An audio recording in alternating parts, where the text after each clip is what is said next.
Hey there, readers and storytellers, and thank you for joining me on Story Unfolding, a show about changing the world through creativity, ingenuity, and intellectual discourse. We share meaningful conversations with creators, creatives, and dreamers who take it upon themselves to make a difference on the world. We have an influence on the world around us, regardless of our intent. The only way forward is by confronting the hard truths, asking the tough questions, and letting your voice be heard. We are better together each day with our human story unfolding. Now, I am pleased to have Ashley Wright with me today. Ashley Wright is a homeschool mom of two kids. When neighborhood problems made their home unlivable, they decided to hit the road. They now live in a converted school bus, traveling around the country. Along the way, they found a love of learning, reading, documentaries, and most of all, board games, all of which gave birth to the moniker Gypsy Game Schooler. Now, I'm so excited. I can't wait to get into this conversation. I know I just read your intro that you provided me, but why don't you tell us a little bit more about yourself before we get started? Okay. Yeah, I have my master's in education, and it was during that I realized that public schools weren't the same as when I was a kid. You remember all these fun parties and cool projects and neat learning experiences, and my classmates were telling me about how their kindergartners had to do standardized testing. I was volunteering at an elementary school for part of my coursework, and one day the teacher said, "Oh yeah, don't bother coming in next week." I was like, "Oh, why not?" And she's like, "Oh, they've got the standardized testing." I was like, "Okay, is there another time or date that you want me to come in?" Because I had a pretty flexible schedule. She's like, "No, they'll be testing all day, every day next week." And she was obviously really upset by this. She's like, most adults can't sit in front of a computer that long, but we're expecting our kids to. And so that really cemented home that I needed to homeschool my kids, that I was like, this emphasis on high stakes testing is ridiculous and not safe. So I was decided to homeschool even before I got pregnant. And it was with homeschooling that I discovered game schooling and how much fun it was. However, part of homeschooling meant that I had to be home with my kids. And I actually had a teaching business before then. I taught violin lessons, but as my kids got older, they got more active and involved, and it became really hard to keep a clean house and teach and raise my kids. So I decided to focus on raising my kids, which meant we had one income when we were used to having two. So, so I got really good at finding ways to do things for cheap, and game schooling on a budget is kind of my result of that. Games can be expensive, but they don't have to be. So you can do it for less. Okay.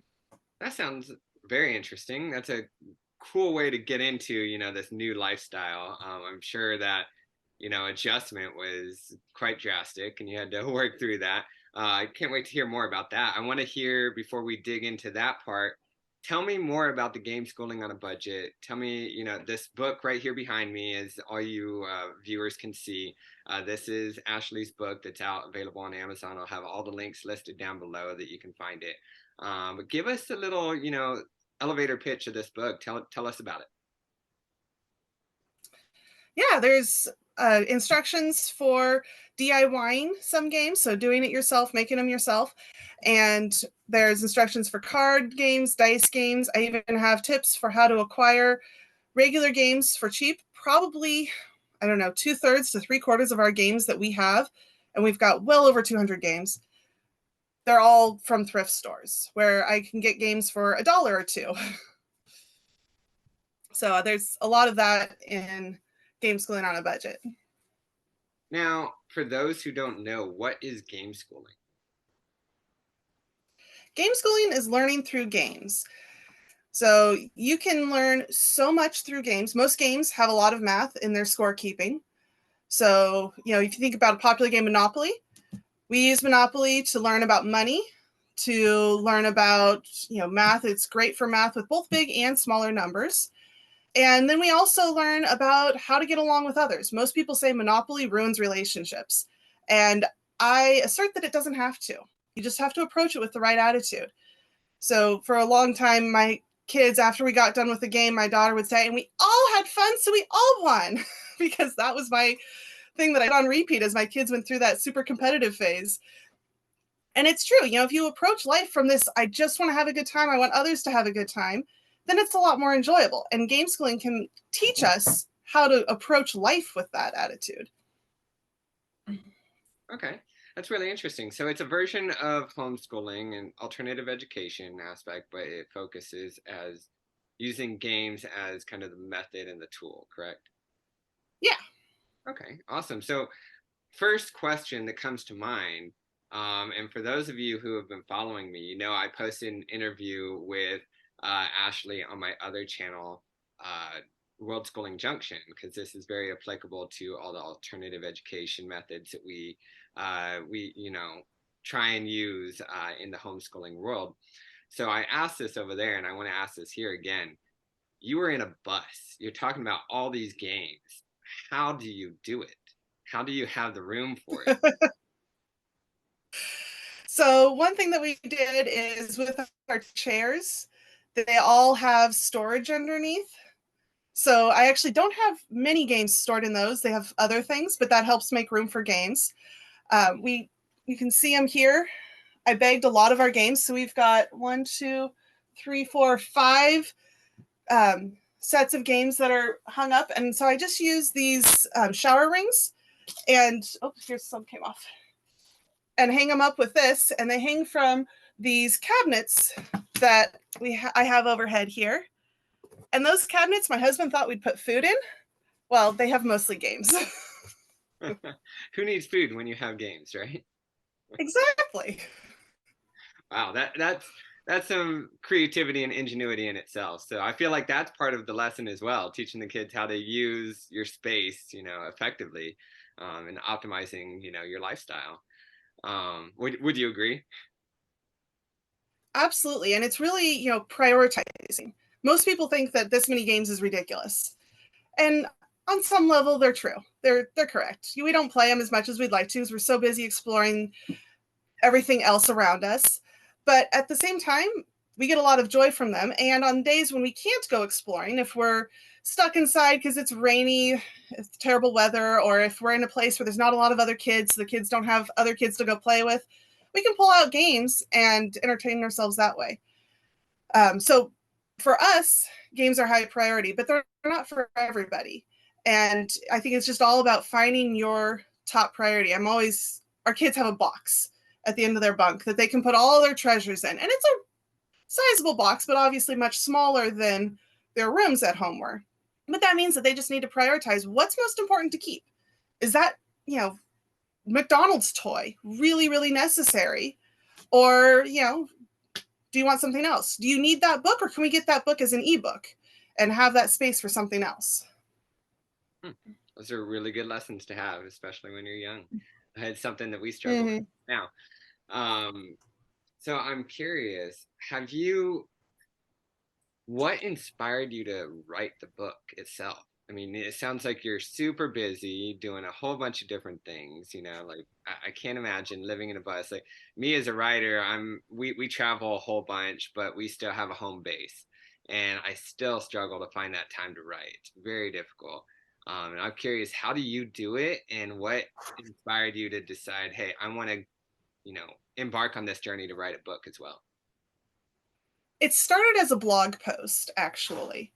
So I have my blog, gypsygamesler.com, and I review a bunch of different board games on there. But I also get a lot of questions about, well, how do you do this without, going bankrupt? And so I knew that this was needed. And I started a blog post, but I wanted to then link to other blog posts that were about, have a different blog post for every single card game, different one for every single dice game that you can DIY, all the instructions for it. And I finally realized, this is just so much. It really just needs to be a book. And I thought it would be easier as a book. So I started writing it, and I also am an editor. So I do a lot of my digital work. In the evening, as a family, we'll be watching TV, and I'll be sitting there typing on my laptop as we work. Or in the morning, as we're getting our days started, I'm on my laptop getting some work done. Then I try 2 to 3 times a week, sometimes more, sometimes less, to have a good solid chunk of a couple of hours to work on whatever digital work I have. And so that's usually in the afternoon. Okay. So, what are some of the biggest struggles that you ran into while writing this book and kind of integrating it into your lifestyle? Pictures. I hate taking pictures. I am really bad at it. But I knew that, I couldn't explain in just words how to play, especially the card games. A lot of the card games, I'm like, well, it's just easier if you just see it. Well, I didn't have YouTube playthroughs yet of these different card games, so I knew I needed pictures. So it took a long time to get the pictures. And at first, I just had the pictures and I put them into my Google Docs, and it was great. And then I realized that, oh, I really want this book to be accessible to as many people as possible. So I wanted to make sure it had the reflowable text Hmm. that you can do with Amazon Kindle books, right? So people can go in and adjust how big the font is, what type of font it has, and all that. Well, if they do that, then the words can change. And so all the captions that I had for my pictures would move and not be with my pictures. So I had to go through and use Canva to add my captions into my pictures. That took a long time. And then I realized, oh, these pictures are way too huge. There's no way they're going to fit in the Word document. It's not going to work. So I had to go resize them all and then put them back in. And then I had to do it again because I couldn't, even having them smaller, they wouldn't all in the Microsoft Word. Like, it stopped allowing me to add more pictures. It was like the document was too big for the free version of Word I had or something. Oh, wow. So I had to reinsert them, writing Kindle Create. that was and it was constant. It was like, oh yeah, there's this one edit I need to make in this one caption because I missed a space. Well, I have to go now redo that picture in Canva and resize it and add it in. It was long. So pictures were the hardest part. Oh my goodness.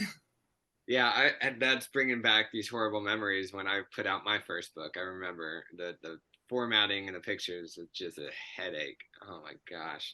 I didn't know that there's a limit on how big a file size that Microsoft Word could have. That's something completely new to me. I think it's because I used the online version. I imagine if I had it on a PC that I bought, that if I bought the Microsoft Word and had it on the PC, it would allow it bigger, but I didn't.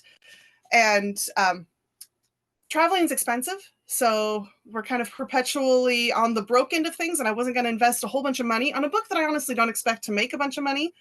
I've got it priced real low. I've got the Kindle Unlimited thing. So I'm like, yeah, it's not going to make money.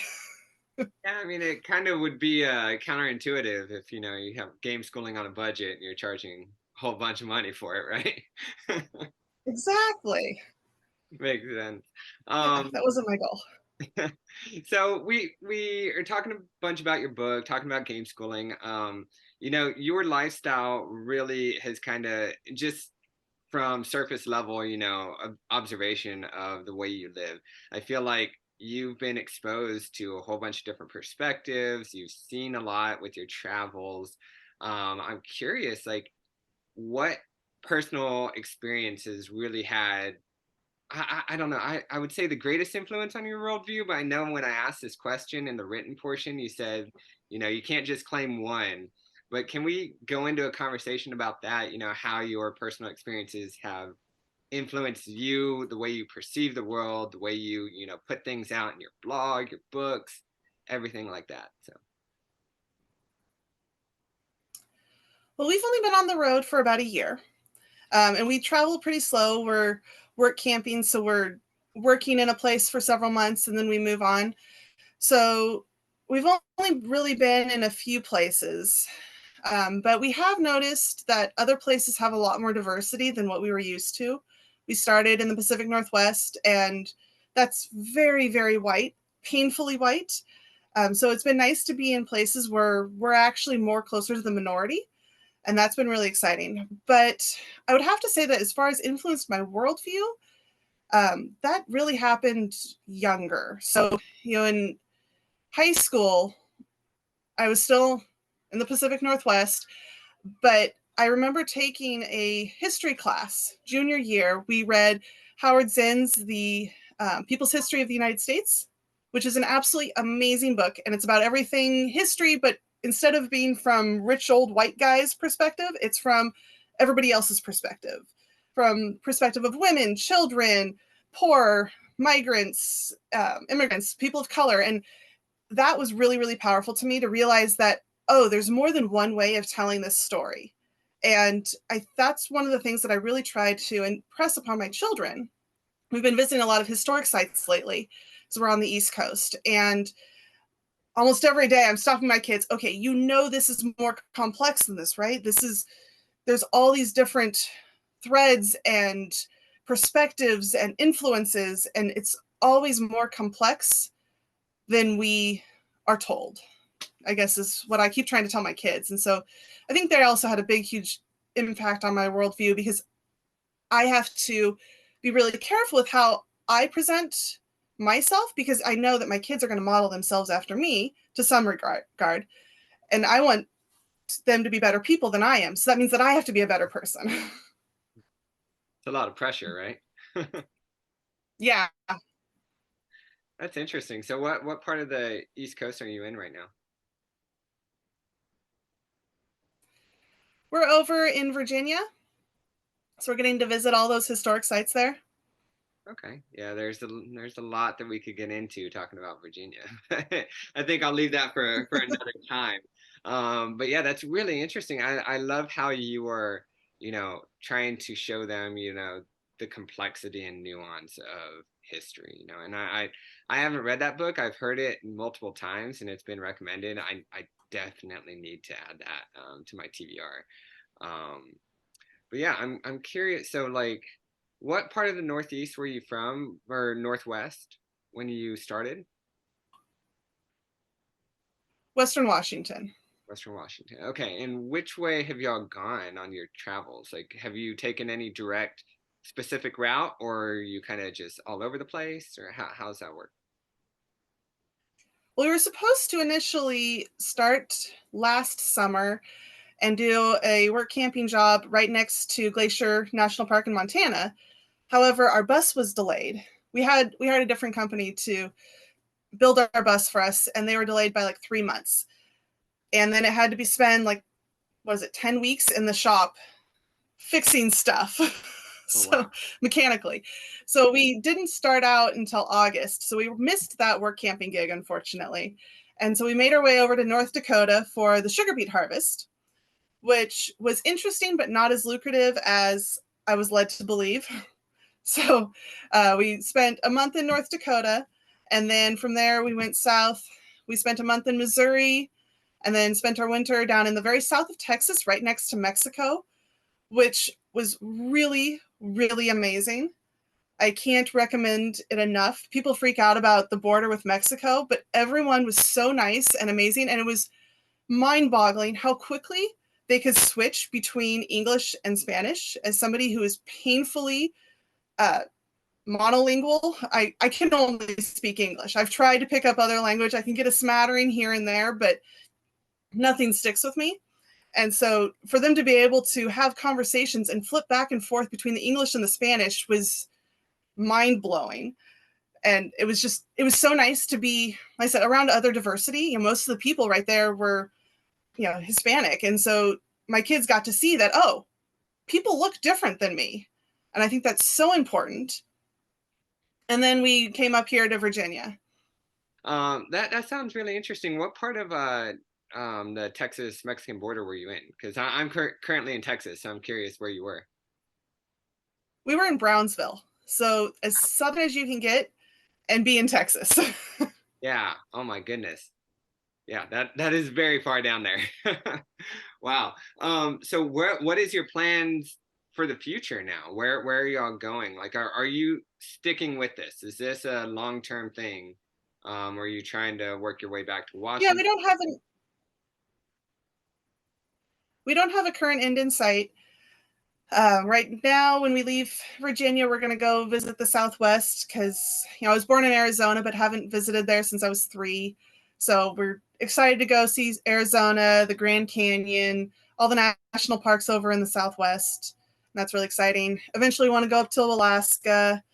And then, most likely, I think eventually we'll be buying a bit of land to park the bus on, and then traveling internationally. But down the road a ways. Hey, I would suggest you drive it down south. Go into Mexico and Central America. You ever thought about doing that? Um, I've thought about it. I've heard that it can be dangerous, especially since we do drive a schoolie. I think school buses are a little bit different than RVs, and so it can be trickier. We might visit like Baja next winter because there are a bunch of people that go in there down to Baja as a group, but I know that's very touristy. It's not as authentic Mexico. I don't know. I don't know if we'll ever drive the bus down into Mexico, proper, or South America or Central America. It's just, this bus is huge. It's Yeah. really hard to drive. I need to see pictures of the outside so I can get a better idea of what you're in. Because I've seen you, I've talked to you a number of times, and I've seen you on the inside. I know we drove down to southern Mexico, and we're gonna be doing it again next summer. And it was actually much safer than I was told too, you know. But I get, yeah, it's a Okay. different animal in a large vehicle, especially a big school bus. So I'm not going to tell you that my experience will be the same as yours, but you know, it was different, and that's something that I think you're talking about right now. That you know, our perspectives change as we experience things, and I think you know, just if we set ourselves on the stereotypes of what's socially accepted, we'll realize, you know, we're missing out on a lot of things. So I think that's great that you're Mm-hmm. traveling and getting to see things and learn this. Do you have any more books in the works? No, I don't. This was kind of I never thought I would write a book. This was never in the game plan. It just kind of happened. And so it was like, well, this I think will be good and we'll do this, but no, I don't have any other plans. I don't actually really enjoy writing that much. Oh, really? I It's love the way hard for the me. book looks. I love the way the book looks. I want to check it out. I think I'm really intrigued with game schooling after talking to you. It's something I'd actually never heard of, but my wife's more on the you know on the beat of alternative education. So I asked her about it. And she was like, "Oh yeah, yeah," and tells me all these things, but I had no idea what it was until I talked to you. But yeah, in terms of you know, I think I don't know. I think we talked about a lot today. I'd love to keep talking, but you know, I'm not really sure where I want to go right now with the conversation. Is there anything that you would like, you know, the our viewers to take away from your book and take away from, you know, your discussion today? I think just that it's possible. Whatever you want to do with whatever limitations you have, find a way to do it. I never thought that we'd be able to travel. We had a farm before, so my kids had never been more than a couple miles or a couple hours from home. And this was never even on the radar until it was. And so if you want to do something, if you want to travel, if you want to write a book, if you want to homeschool or whatever, figure out a way. It's got to be possible. It's not going to be conventional, but game schooling, yes, it can be expensive, but it can also be really dirt cheap. So, however, whatever your limitations are, figure those out and find a way to do it within those. Okay. I think that's really great advice and really appreciate that. I think that's a big thing that we see, we're confronted with a lot is, you know, how are you able to travel all the time? And everyone seems to think, you know, it's that stereotypes I just brought up. You know, everyone thinks traveling means you have a lot of money, and that's not necessarily true. There are a lot of ways to do, you know, live the life you want on a budget. You just have to be creative and be willing to learn, have that open mindset, be flexible, right? I think that's something that I have learned is Yeah. that I assume that you guys have to be extremely flexible, you know, living in a bus together. Yeah. Well, and we've had a lot of plans change. We were actually supposed to be up on Assateague Island right now, but our water pump in our RV gave out and we ordered a replacement. It was a few weeks ago. We ordered a replacement and it hasn't arrived yet. And so we finally had to cancel last minute because we were going somewhere without hookups. We couldn't stay for 4 days without any water. So it was just one of those, we were supposed to go to Florida this winter And well, our house was supposed to be sold. We were going to use some of that money to finance it. Well, our house isn't sold yet. So that we can't do. But we're going to have amazing experiences anyway. We just, like you said, we have to be flexible. We're going to reroute and do something different. Yeah. That's awesome. Well, thank you so much for joining me today. I really enjoyed talking to you just like I did the last time. Before we end this, can you tell us where can we find you? Where can we find your book? I know I mentioned it earlier, but let everyone know how they can get in touch with you. Yeah, the best way is through the blog. Uh, so gypsygameschooler.com. But I'm also on Facebook, LinkedIn, Instagram, Pinterest. I'm really bad at social media. So I do what I can. I schedule posts in advance. Uh, but if you want to get a hold of me, the best way is through the blog. I've got an email through there or contact me form or getting on my newsletter. Those are the best ways. Okay, great. And can we find your book on your website or just on Amazon? I have a page for it on my website. It's right there in the main menu, so it's easy to find. So if I do ever like publish it anywhere else, I'll update that. But right now, since I did go through Kindle Unlimited, it can only be found on Amazon. Okay. But that eventually might change. We'll see. Okay, cool. Well, go sign up for Ashley's newsletter and you'll stay in touch and stay up to date with all those developments as they happen. Um, Thank you again for joining me, and for all of you who stayed with us all the way to the end. I really appreciate your time. I hope you enjoyed the interview. Please like, subscribe, comment, share. We have other amazing authors and creators on this channel that have already been posted and many more in the chute to come. So, like I said, please click subscribe. Thank you for being here today, and I hope you learned something. Ashley, thanks again. I hope to have you again soon. Thank you. I really enjoyed it. For all you listening, read more and write mindfully.